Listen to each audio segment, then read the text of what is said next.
So, our first speakers for today are Mathew and Lexi Stewart. So, Mathew I've known for a while, becoming a friend, played golf together yesterday. I let you down on the golf course, I apologize. You've got over it. We're not saying G1,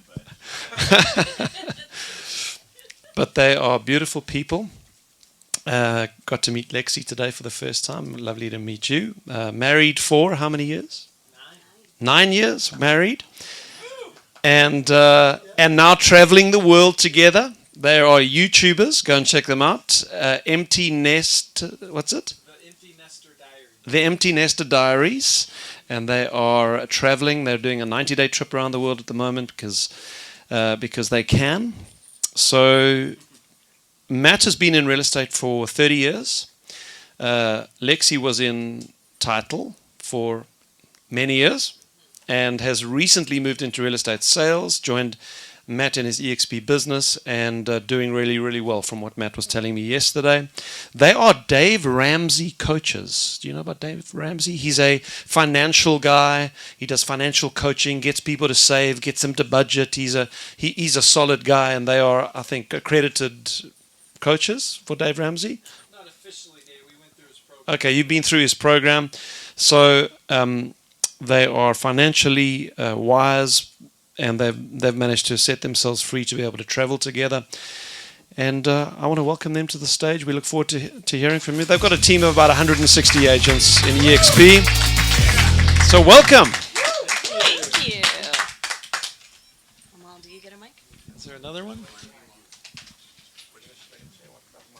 oh yeah, give him a mic. Sure. No, there we go. There you go, Lexi. That's yours. Okay.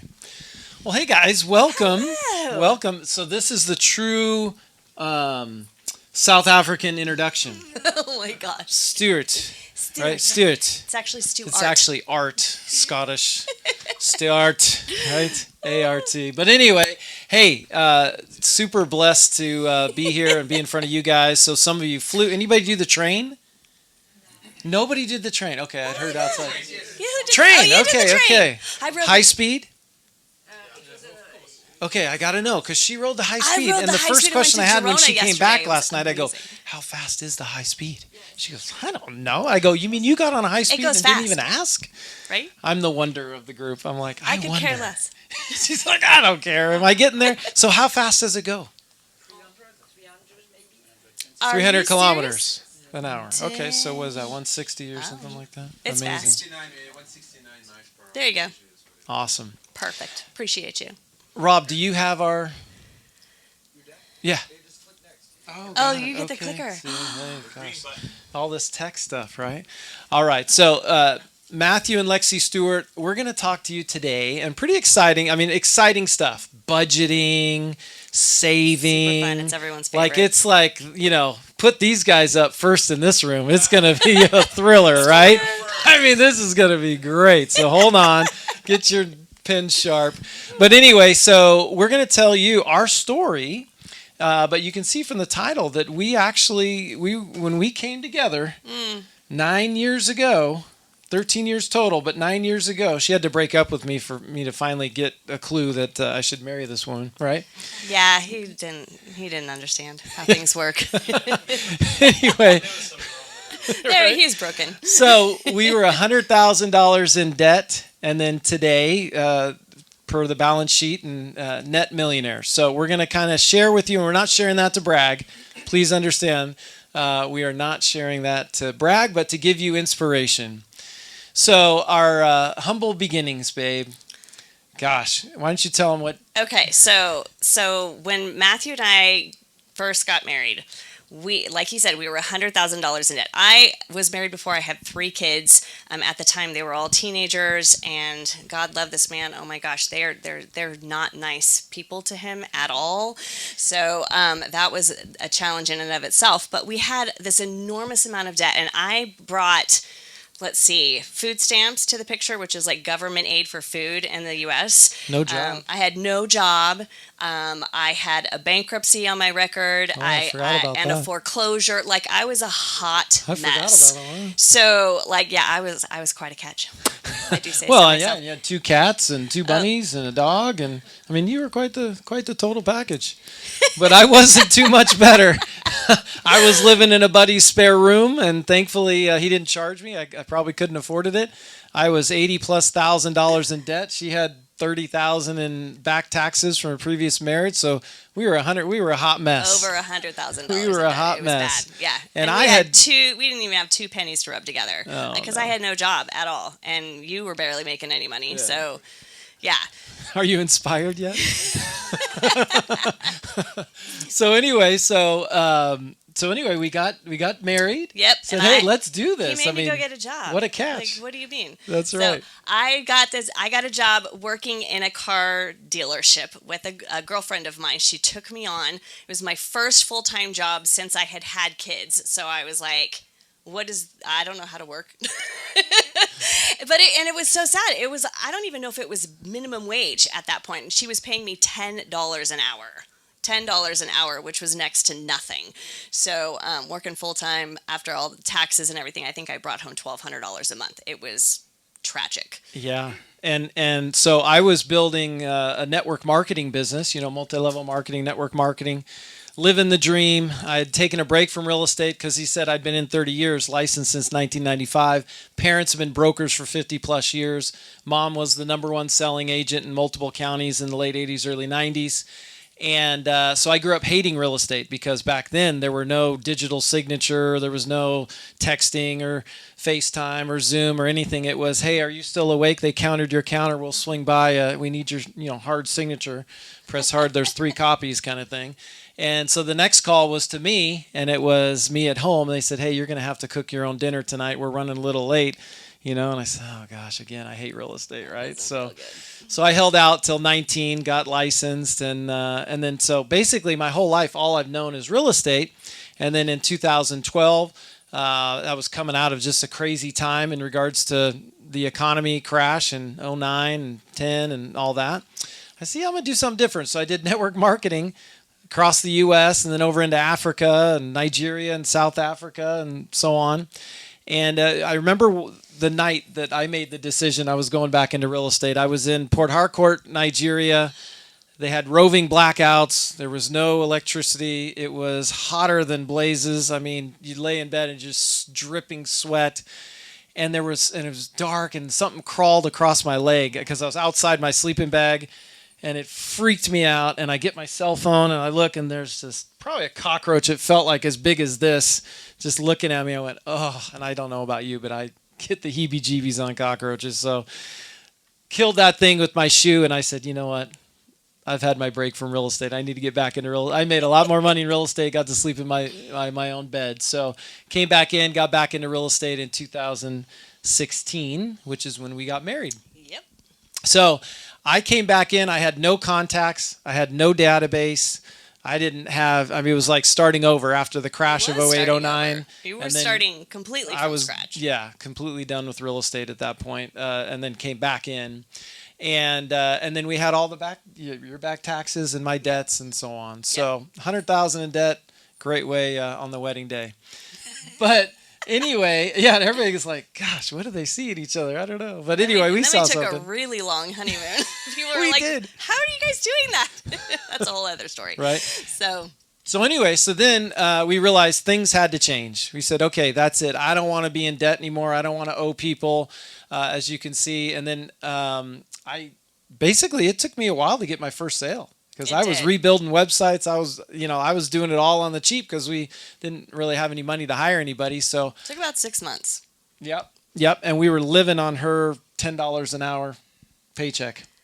Yes. Yeah. So anyway, so we got through that. And then the first year, you'll see, we paid off $100,000 of debt. How in the world did you guys do that? Well, we had a plan. On $10 an hour. We had a definite plan. And you can see our transformation wasn't magic or luck. We had proven steps, unwavering discipline, and working as a team. That was the key. We decided that we were going to do this together. Right. Well, I have to just, straighten this out. He drug me along kicking and screaming because I did not have Sure. any interest in being put on a budget at all. I'm like, you're not going to tell me what I can and cannot spend. I'm like, who do you think you are? I don't know.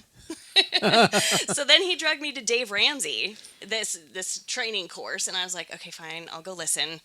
And after the first class, I was like, I don't know. So then we just kind of slowly started trying to implement the things that he was teaching, and then before you know it, we paid off our first credit card, and I was like, wait, what?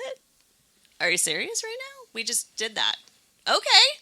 And then I was on board. Yep. So here's how we did it. So here's the exact journey. So the first step is having a zero-based budget. Everybody familiar what a zero-based budget is?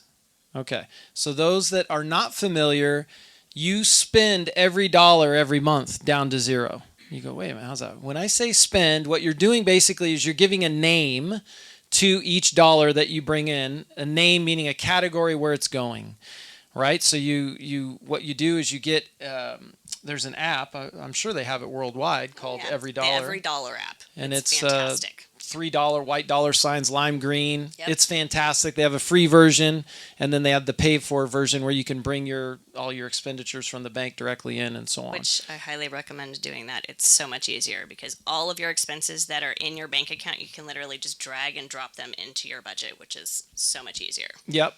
And the other thing is we made a list of all of our debts, everything that we owed, credit cards, cars, anything of that nature. Yep. And then we not listed your mortgage. Not your mortgage, just credit card debt, car loans, consumer student debt. loans, stuff like that. Yeah.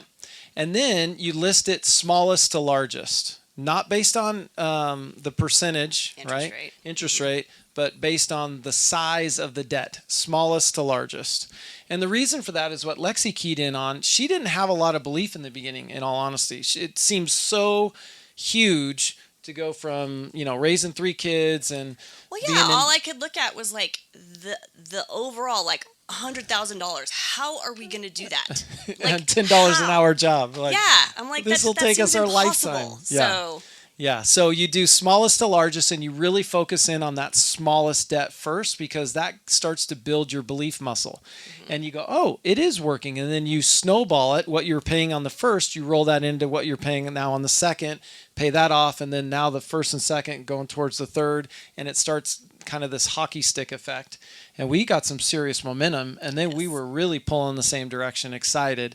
And so, what you want to do, go through. I'm sure every one of you in your homes have something of value that you're not using. You're saving it for later, maybe in the garage. I don't know what it is. We all had it. We went through and we said, okay, do we really use this? Do we need this?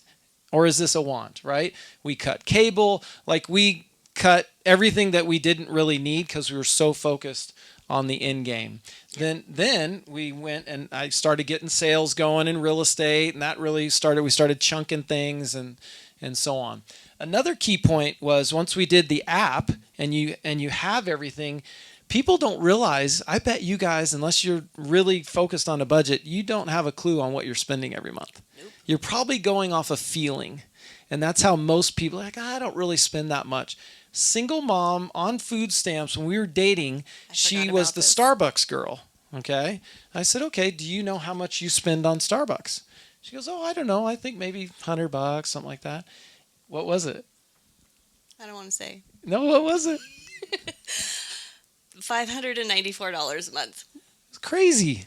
Broke, like below broke, $590. Yeah. So when you have it all spelled out, you go, oh, we can get rid of that. We can get rid of this. We can get rid of this. Now, it's not for life.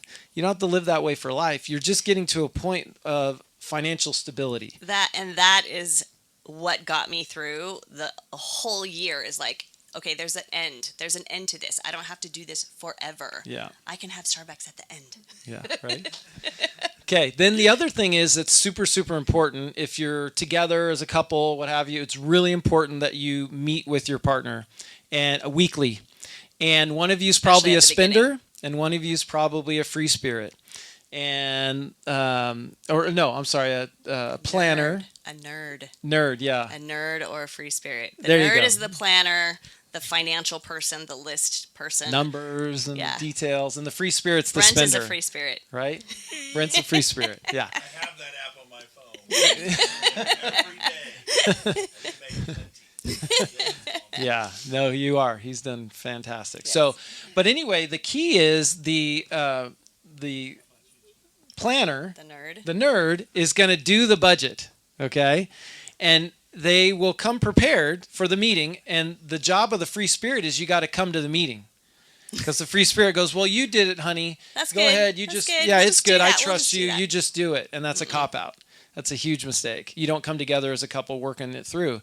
So as the free spirit, you got to show up for the meeting and you have to make a change on the This budget is super hard for the nerds. for the Because nerds. when you make your budget, you make it so that it's perfect. Like Yep. it doesn't need to be changed. It is perfect. Yes. But then they have to change one But thing. the free spirit has to come and change one thing, right?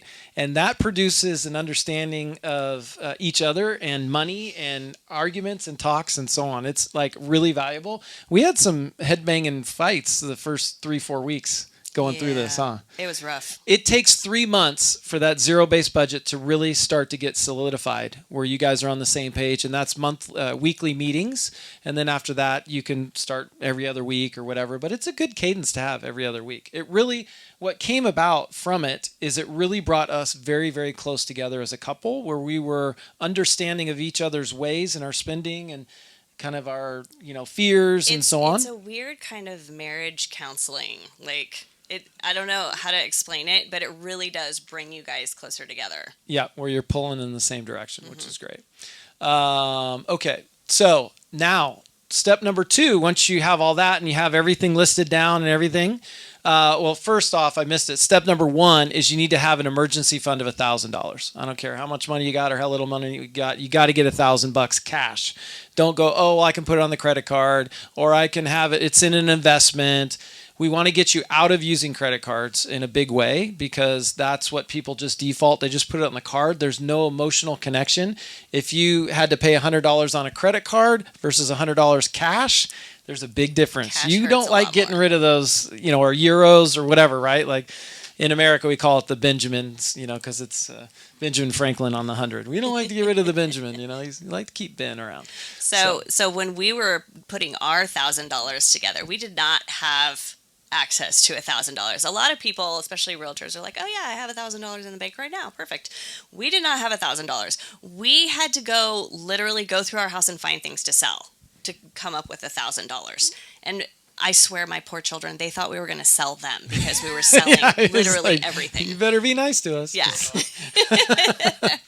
So that's the first step, and people take a long time to get $1,000 cash. That's a huge mistake. You need to do it like ASAP. As fast You as learn on possible. Friday, by Monday you should have it done. Yep.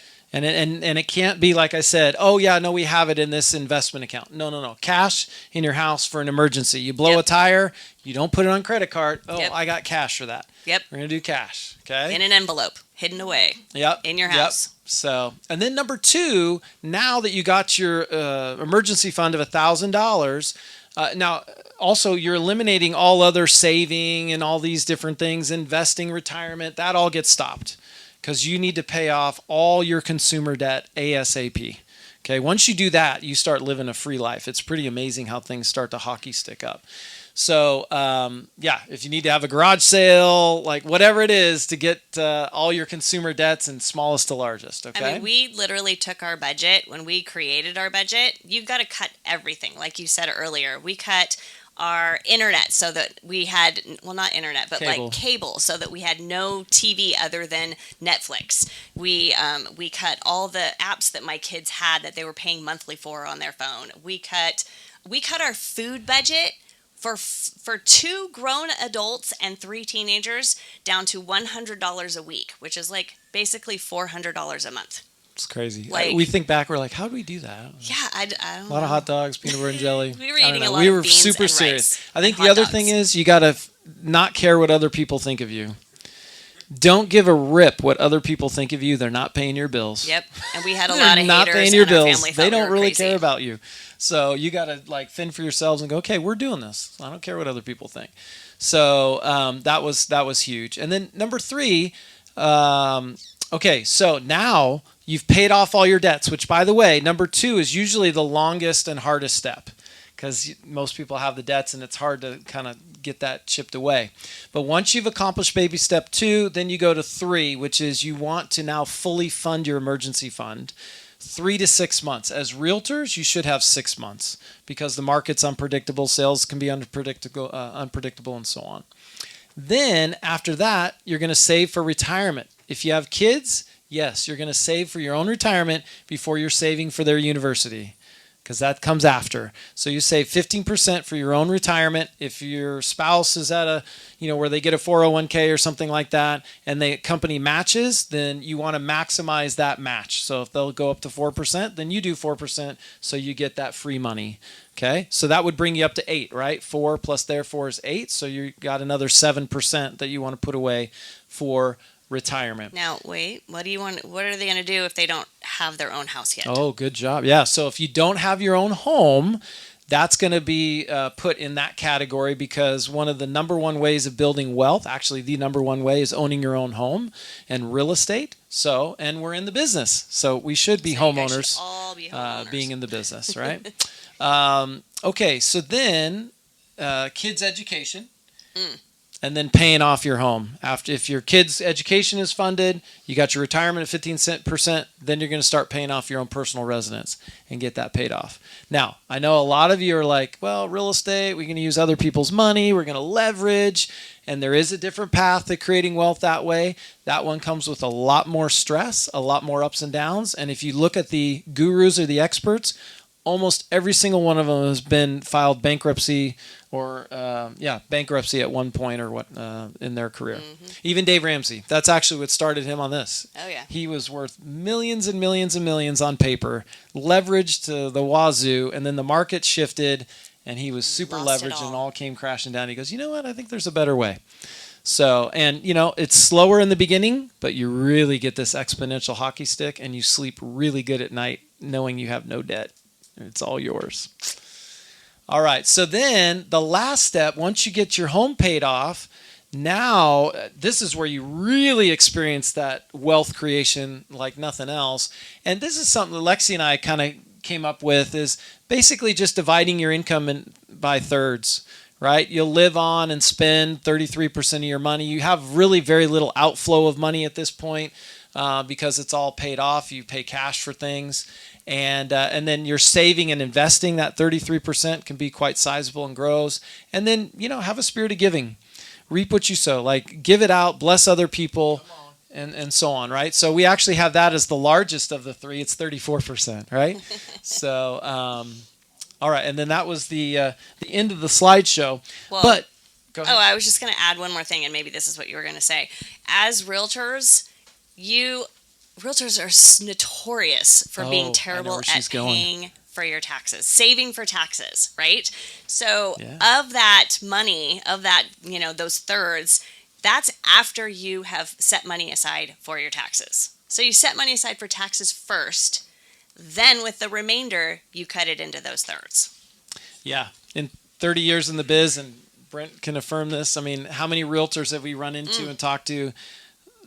They're not paying their taxes, they're struggling with their taxes, it's like it gets forgotten. They make all these sales and they kind of try to out earn their stupidity, as I say with realtors. They're like, I'll just get another sale, I'll just and so they like don't have things in place to take care of what they need to. They're like, oh, now I need another sale, now we got commission breath, now we're like, and it's not a good thing. But when you're totally stable and you don't need that client or that sale, if you got a knucklehead client, just fire them. There's so many others out there that are more enjoyable to work with. Fire that client. You know what I mean? Life's too short to work with knucklehead clients. So, and as a result of all this, you guys, to tell you that it really does work, you heard we're on nearly a 90-day trip. And one of the dreams that I've always had, and when we were dating, even when we were broke, we had big dreams. And it was the aspect of traveling. And I love traveling. Before I met Lexi, I think I'd been to 27 countries and done crazy stuff, from scuba diving in Thailand to bungee jumping in New Zealand to leading a safari in Africa, to all sorts of stuff. I just love adventure and learning and going all over. And so she'd hear all my stories, and you would say, well, I've been to, Reno, Nevada. It's like an hour and 40-minute drive from where we live. Yeah, and it's nothing special. Yeah, right.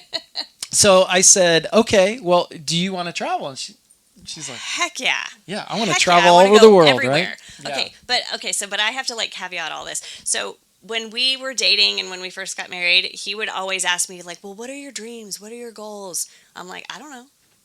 I didn't even know how to dream. I didn't know how to set goals. That was not taught to me when I was growing up. So getting with this guy who's we call him a wonder, because he wonders and dreams about everything. And it's such a foreign concept to me. I'm still learning how to dream and how to plan and how to, set goals and things like that. So when he came to me and he's like, well, where do you want to go? I'm like, I don't know. So we started making dream boards, and that is really what helped me learn how to dream. And that's a great activity for those that you're recruiting or some of your team members and so on that you already have. It doesn't have to be anything expensive. Bring them over to your house. And we got we got a TV. We bought it, and it had the big cardboard. And I saved them. I'm like, oh, that would make great dream boards. She's like, what are you doing? I go, no. So I stuck it behind a shelf in the garage, and then I pulled them out, and we've been saving magazines, and we just had a dream board night. In fact, we had gotten a tradition for a bit there of New Year's. We would just go away and drove to a place and brought our boxes of magazines, and we just had dream board nights, her and I.